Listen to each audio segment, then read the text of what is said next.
तो आज स्टार्ट करेंगे हम chapter number 7 that is alternating current. तो इस चैप्टर में पढ़ेंगे हम अल्टरनेटिंग करंट के बारे में।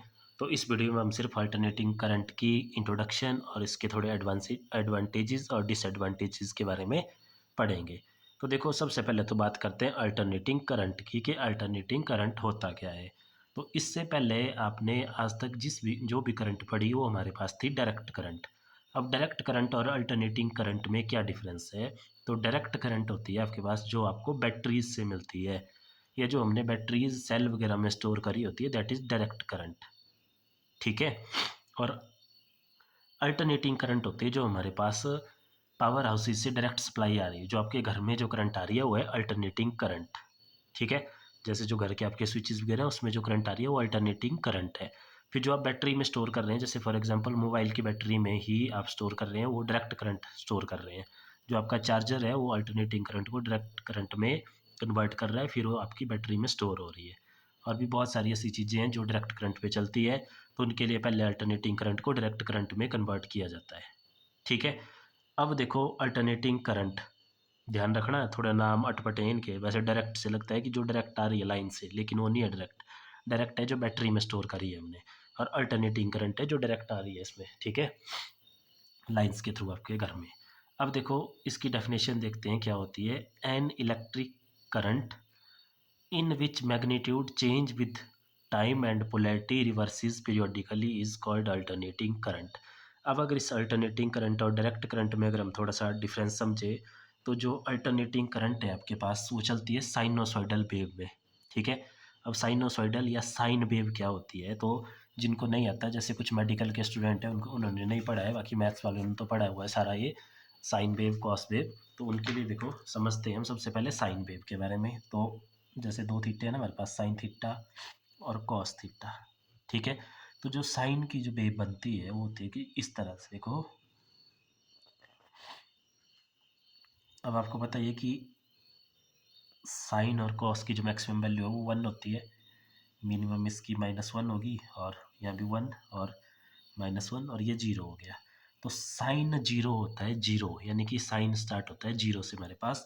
तो जो साइन का जो ग्राफ चलता है वो चलता है 0 से इस तरह से, 0, फिर जाएगा मैक्सिमम 1 पे, फिर वापस 0 पे, फिर दूसरी तरफ आएगा कहाँ पे, -1 तक, फिर वापस 0। ठीक है। ये होता है साइन एक्स का ग्राफ या साइन थीटा का ग्राफ, इसी को हम साइन वेव भी बोलते हैं। और कॉस की जो वैल्यू होती है 0 पे वो होती है 1। तो ये होता है 1 से स्टार्ट, इस तरह से 1 से आएगा 0, फिर जाएगा आपका -1 पे, फिर वापस 0, और फिर इस तरह से ये आगे चलेगा। ठीक है। अगर थीटा की बात की जाए तो आपको पता है, देखो यहाँ से यहाँ तक, यानी कि एक ऐसे एंगल बन रहा है, ऐसे इस तरह से। तो ये वाला एंगल कितना होता है, 180 या पाई भी इसको बोलते हैं। तो यहाँ से यहाँ तक हुआ है हमारे पास, देखो पाई, और ये हुआ इसका हाफ, दैट इज पाई/2 या सिंपल 90 डिग्री। देखो साइन 90 1, साइन 0 0, और साइन पाई 0 वापिस, और फिर यहाँ कितना आएगा, ये देखो ये हो गया ना पाई, यहाँ पे पाई मीन्स 180। ठीक है। तो नीचे कितना हो जाएगा, 180 और 90 और हो गया यहाँ तक।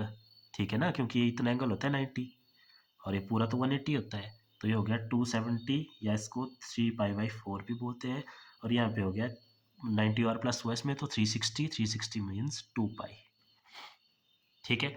और एक और चीज़ याद रखनी है आपने कि जो साइन एन पाई होता है आपके पास, साइन एन पाई, उसकी वैल्यू होती है 0 हमेशा। मतलब साइन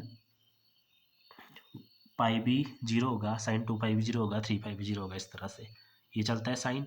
कॉस चलता है 1 से। अब देखो यहाँ से यहाँ तक इस तरह से चला है, नीचे से नहीं आया है, सिर्फ इतना, मतलब 90 हुआ अभी ये सिर्फ। ठीक है। तो 90 हुआ, दैट इज π/2 हुआ है। फिर π/2 यहाँ हो गया, तो ये आया साइन पाई यहाँ, सॉरी कॉस पाई यहाँ, क्योंकि 90 यहाँ हो गया ना, 90 यहाँ हो गया 180, 180 मीन्स पाई, तो इसकी वैल्यू आई -1। ठीक है। फिर 90 वापस यहाँ हो गया, यानी कि 270 और 90 यहाँ, तो 360 हुआ यहाँ, 360 मीन्स 2π। ठीक है। तो कॉस 2π वापस आपके पास 1 हो गया। तो जो कॉस एन पाई है वो होता है आपके पास +-1। कभी इसकी वैल्यू देखो -1 आएगी, कभी इसकी वैल्यू 1 आएगी, वापस नीचे -1 आएगा 3π के लिए, फिर 4π के लिए वापस आपके पास ये 1 आएगा। इस तरह से चलता है। ठीक है। जो इवन पाई है इसकी जैसे 2 4 6 उसकी वैल्यू 1 रहती है, ऑड जैसे 1 पाई 3 पाई इसकी वैल्यू -1 रहती है। साइन कॉस ये आगे यूज़ होने हैं, इसीलिए अभी इसको समझ लो। ठीक है, साइन वेव आपको समझ आ गई है। इस तरह से चलती है, 0 से स्टार्ट होती है, फिर 1 पे, फिर वापस 0, फिर नीचे वाली साइड माइनस के लिए जाएगी, फिर इस तरह से। तो ये जो एसी करंट है हमारे पास, ये भी इसी तरह से साइन वेव के इसमें चलता है। ठीक है, ये भी साइन वेव बनाता है। कैसे बनाएंगे तो देखते हैं यहाँ पे। तो जैसे देखो ले लेते हैं हम यहाँ पे, इसी तरह से ये हो गया 0, और इधर के लिए ऊपर वाली साइड पॉजिटिव अज्यूम कर लेते हैं, तो ये हो गया मैक्सिमम वैल्यू इस साइड इसकी I0, और ये भी इसकी मैक्सिमम वैल्यू होगी दूसरी तरफ। ठीक है, पोलैरिटियाँ होगी, कभी ऊपर जाएगा कभी नीचे, पोलैरिटी चेंज जो आपने लिखा है डेफिनेशन में। ठीक है, इसको माइनस से लिख देते हैं। तो 0 से चलेगा देखो ऐसे, फिर मैक्सिमम वैल्यू तक जाएगा, फिर वापस आएगा 0 पे, फिर नीचे जाएगा माइनस पे, फिर वापस 0 पे जाएगा, और ऐसे ही ये कंटिन्यू चलेगा आगे को। ठीक है, इस तरह से ऐसे। क्लियर हो गया? तो देखो 0 मैक्सिमम वैल्यू पॉजिटिव, फिर 0, फिर दूसरी तरफ पोलैरिटी चेंज होगी। तो ये हमने लिखा है an electric current in which magnitude change with time, ये टाइम के साथ है। ठीक है, टाइम, इस तरफ को टाइम चल रहा है आपका। तो मैग्नीट्यूड तो हर एक पॉइंट पे चेंज हो रहा है इसका। देखो 0 है ना, बढ़ रहा है बढ़ रहा है बढ़ रहा है, मैक्सिमम वैल्यू डिक्रीज हो रहा है डिक्रीज हो रहा है डिक्रीज हो रहा है 0, फिर वापस देखो बढ़ना स्टार्ट हुआ, लेकिन नेगेटिव दूसरी साइड, यानी कि पोलैरिटी चेंज हो गई। ठीक है, और ये एंगल कितना होता है यहाँ, अभी समझा हमने, π/2, ये पाई, ये 3π/2, और ये सॉरी 3π/4, और ये 2π। ठीक है, और ये अब देखो, अगर एक कंप्लीट साइकिल की बात करें तो एक कंप्लीट साइकिल होता है 360 डिग्री का। 360 डिग्री मीन्स 2π, तो यहाँ पे हुआ एक कंप्लीट साइकिल। तो जो इस कंप्लीट साइकिल को अज्यूम करते हैं हम कि जो इसके लिए टाइम लगता है, दैट इज टाइम पीरियड, वो कैपिटल T है हमारे पास। ठीक है, एक साइकिल के लिए। तो इस तरह से अल्टरनेटिंग करंट चलती है, और जो इसकी इक्वेशन रहती है अल्टरनेटिंग करंट की, वो I = I0 sign omega T. यहाँ पे जो I0 है, ये इसकी इंस्टेंटिनस वैल्यू बता रहा है, इंस्टेंटिनस वैल्यू, इंस्टेंटिनस करंट है ये। ठीक है, इंस्टेंटिनस मतलब किसी भी पॉइंट पे, क्योंकि देखो हर एक पॉइंट पे अलग अलग वैल्यू आएगी। यहाँ चेक करेंगे आप कुछ और होगी, यहाँ चेक करेंगे कुछ और होगी, इस पॉइंट पे I0 होगी, इस पॉइंट पे 0 होगी, इस पॉइंट पे कुछ और होगी, इस पॉइंट पे कुछ और होगी, इस पॉइंट पे -I0 होगी। तो जो इसको निकालने का फॉर्मूला है वो है हमारे पास I = I0 sin omega t, where I is instantaneous current, I0 ये मैक्सिमम वैल्यू, और आगे साइन ये ट्रिग्नोमेट्रिक फंक्शन है। जो ओमेगा है यहाँ पे, ओमेगा है एंगुलर वेलोसिटी, एंगुलर वेलोसिटी। ठीक है, और टी आपके पास टाइम है। और आपको पता है जो एंगुलर वेलोसिटी ओमेगा है, उसका फॉर्मूला +1 में भी पढ़ा था आपने, वेव वाले चैप्टर में होता है 2π/t। ठीक है, 2π/t भी होता है, टी है टाइम पीरियड। और अगर फ्रीक्वेंसी में हम इसको देखें तो फ्रीक्वेंसी में आपको पता है जो टाइम पीरियड होता है वो होता है 1/ν, यानी कि फ्रीक्वेंसी। तो इसकी जगह इसकी वैल्यू पुट करते हैं तो ओमेगा आ जाएगा 2π 1/ν, न्यू चला जाएगा ऊपर, तो यह आ गया 2π/ν। तो अगर इस वैल्यू को पुट करते हैं तो जो करंट की इक्वेशन होगी चेंज होगी, I = I0 साइन 2π/ν। ठीक है, न्यू फ्रीक्वेंसी के लिए जो यूज़ होता है। तो एक ये बन गई इक्वेशन, एक ये बन गई। ठीक है, वैसे मेन ये है, ये हम यूज़ करेंगे आगे, I = I0 sin omega T. और अगर हम लिखें AC वोल्टेज के लिए, तो AC वोल्टेज के लिए इक्वेशन हम डायरेक्ट लिखेंगे। देखो B क्या है, इंस्टेंटिनस वोल्टेज, क्योंकि वोल्टेज भी ऐसे ही चलेगी साइनोसॉइडल वेव में। तो उसकी जो इक्वेशन बनेगी वो बनेगी B0 sin omega T, sign omega T current की।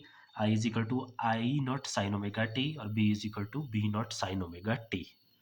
ठीक है, तो ये थी आपके पास अल्टरनेटिंग करंट, और इसका जो सिंबल रहता है अल्टरनेटिंग करंट का सिंबल, वो रहता है कुछ इस तरह से, ऐसे। ठीक है, और डेफिनेशन में देखो मैग्नीट्यूड समझ गए ना, पोलैरिटी कभी पॉजिटिव कभी नेगेटिव, कभी पॉजिटिव कभी नेगेटिव। ठीक है, और फिर एक और बात देखो, अगर हम बात करें फ्रीक्वेंसी, तो फ्रीक्वेंसी आपको पता है, फ्रीक्वेंसी क्या होती है, number of cycle complete in 1 second. तो जो अल्टरनेटिंग करंट की जो फ्रीक्वेंसी रहती है हमारे इंडिया में, इसकी फ्रीक्वेंसी है 50 Hz, मतलब 15 साइकिल ये 1 सेकंड में कंप्लीट करती है।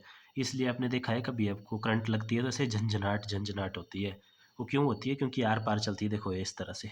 ठीक है, अब एक चीज़ का ध्यान रखना, वो फ्रीक्वेंसी है, यानी कि नंबर ऑफ कंप्लीट साइकिल बनेंगे 50, मतलब नंबर ऑफ कंप्लीट साइकिल हो यहाँ से देखो, यहाँ से लेके यहाँ तक। अब एक साइकिल में आप देखें तो एक साइकिल में आधी इस तरफ है आधी इस तरफ है, मतलब एक साइकिल में उसमें 2 बार आर पार हो रही है वो, ठीक है, एक ऊपर एक नीचे, एक ऊपर एक नीचे, एक ऊपर एक नीचे। तो अगर टोटल की बात करें तो टोटल आर पार हुई 100 टाइम्स, 100 फ्लक्चुएशन हुई उसमें एक सेकेंड में, और कंप्लीट साइकिल हुआ उसमें 50 जो कि उसकी फ्रिक्वेंसी है, ठीक है। और ये जो आई नॉट है इसकी मैक्सिमम वैल्यू या इसको पीक वैल्यू भी बोलते हैं। तो ये होगी अल्टरनेटिंग करंट के बारे में, बाकी देखेंगे हम आगे। अब देखो इसके थोड़े एडवांटेजेस और डिसएडवांटेजेस देख लेते हैं हम। तो अगर बात करें इसके एडवांटेजेस की, तो पहले नंबर पे ये इकोनॉमिकल है, यानी कि सस्ती होती है, जो दूसरी होती है ना आपकी डायरेक्ट करंट, उससे सस्ती रहती है ये। दूसरी है कैन बी स्टेप्ड डाउन और stepped up easily by using transformer, ठीक है। इसकी जो वोल्टेज की वैल्यू है उसको हम कम या ज़्यादा कर सकते हैं आसानी से एक अपरेटस का यूज़ करके, दैट इज़ ट्रांसफार्मर। और आपने देखा भी होगा कि जो मेन लाइंस की सप्लाई है उसमें ट्रांसफार्मर लगा होता है, उसका काम वही होता है वोल्टेज को कंट्रोल करना। जहाँ पे हमें ज़्यादा चाहिए होती है उसकी हेल्प से हम ज़्यादा कर देते हैं, कम चाहिए होती है कम कर देते हैं, ठीक है।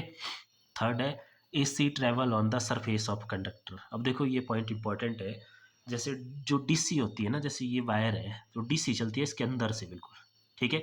लेकिन जो AC है वो अंदर से नहीं चलती, वो इसके सरफेस पे चलती है, जो बाहर वाला सरफेस है इसी पे चलेगी, इसी पे घूमेगी वेव की फॉर्म में, ठीक है। तो इसका फ़ायदा क्या हो जाता है हमें, इसका फ़ायदा ये हो जाता है कि जो हमने AC करंट ले जाने के लिए वायर बनानी है, उसमें हम क्या कर सकते हैं कि उसमें स्ट्रेंथ डालने के लिए हम अंदर वाला मटेरियल कुछ और जो स्ट्रॉन्ग जैसा होगा उसको यूज़ कर लेंगे, और जो उसका सरफेस होगा उसको किसी अच्छे कंडक्टर से बनाएंगे, ठीक है। अंदर हम कोई सस्ता सा मजबूत मटेरियल यूज़ कर लेंगे, क्योंकि अंदर वाले मटेरियल से फ़र्क नहीं पड़ता, क्योंकि इसने तो सरफेस पे ही चलना है, तो उसको हम एज ए एडवांटेजेस यूज़ कर लेते हैं। और नेक्स्ट है ट्रैवल विदाउट मच लॉस। जो AC है आपकी उसमें इतना ज़्यादा लॉस नहीं होता, जैसे आप देखते हैं बहुत दूर दूर पावर हाउस होते हैं, वहाँ से लेके हमारे गांव घर तक पहुँची हुई है AC, ठीक है। तो इसमें ज़्यादा पावर लॉस नहीं होता, होता ज़रूर है लेकिन ज़्यादा नहीं होता है, ठीक है, एज़ कम्पेयर टू DC में ज़्यादा होता है। और नेक्स्ट है इजली कन्वर्टेबल टू DC। और इस AC को हम आसानी से डायरेक्ट करंट में कन्वर्ट कर सकते हैं, जैसे मैंने आपको पहले भी बताया कि जो हमारा मोबाइल चार्जर है वो AC को DC में कन्वर्ट कर रहे हैं। तो आप देखते हैं एक छोटा सा एपरेटस लेके आसानी से DC में कन्वर्ट हो जाती है, या इसके लिए एक अलग से भी डिवाइस आता है, दैट इज़ रेक्टिफायर, ठीक है। तो ये हो गए इसके एडवांटेजेस। अब इसके साथ कुछ इसके डिसएडवांटेजेस भी देख लेते हैं। तो डिसएडवांटेजेस में आगे डेंजरस, पहला पॉइंट, जैसे आपको पता है, देखो आपने सुना भी होगा कि बार बार करंट लगने से इतनी डेथ होगी, तो ये जो है बहुत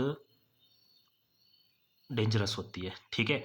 और डेंजरस से एक और चीज़ आपने ध्यान में रखनी, जो इसकी वैल्यू रहती है वो रहती है हमारे जो घर के लिए सप्लाई होती है 220 से 240, ठीक है। मैक्सिमम हमारे घर में 240 वोल्ट की AC सप्लाई आती है, और जो फैक्ट्री वगैरह में वो 420 वोल्ट।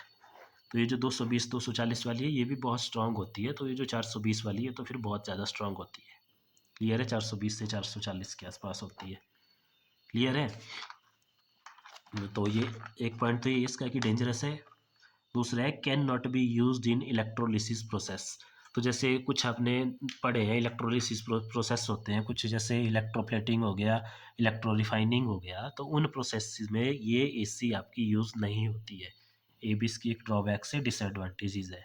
और नेक्स्ट है in wire AC is not uniformly distributed throughout its cross section. तो देखो ये हमने एडवांटेजेस में भी लिखा था, तो ये इसका डिसएडवांटेजेस भी है कि अगर कोई वायर है, जैसे अच्छे मटेरियल की हमारी वायर है, तो उसके सिर्फ ये एरिया ऑफ क्रॉस सेक्शन जो अंदर वाला पार्ट है ना उसको यूज़ नहीं करेगी, सिर्फ उसके सरफेस एरिया को ही यूज़ करेगी, तो उस वजह से प्रॉपर यूटिलाइजेशन नहीं हो पाता है हमारे उस वायर का, ठीक है। तो ये उसके कुछ डिसएडवांटेजेस थे और कुछ इसके एडवांटेजेस है। बाकी इंट्रोडक्शन में हमने देख लिया, आपने इक्वेशन याद रखनी है कि जो इंस्टेंटेनियस करंट होती है AC करंट, उसकी इक्वेशन होती है I is equal to I naught sine omega t. I वहाँ पे इंस्टेंटेनियस करंट है, मतलब किसी भी पॉइंट की करंट है, और आई नॉट उसकी पीक वैल्यू है, साइन ट्रिग्नोमेट्रिक फंक्शन है, ओमेगा क्या है एंगुलर वेलोसिटी, और टी टाइम, ठीक है। उसी तरह से alternating voltage V is equal to B naught sine omega T, और ये बता दी मैंने आपको इसकी ग्राफिकल रिप्रेजेंटेशन। बाकी देखेंगे हम नेक्स्ट वीडियो में। तो इस वीडियो में इतना ही, थैंक यू।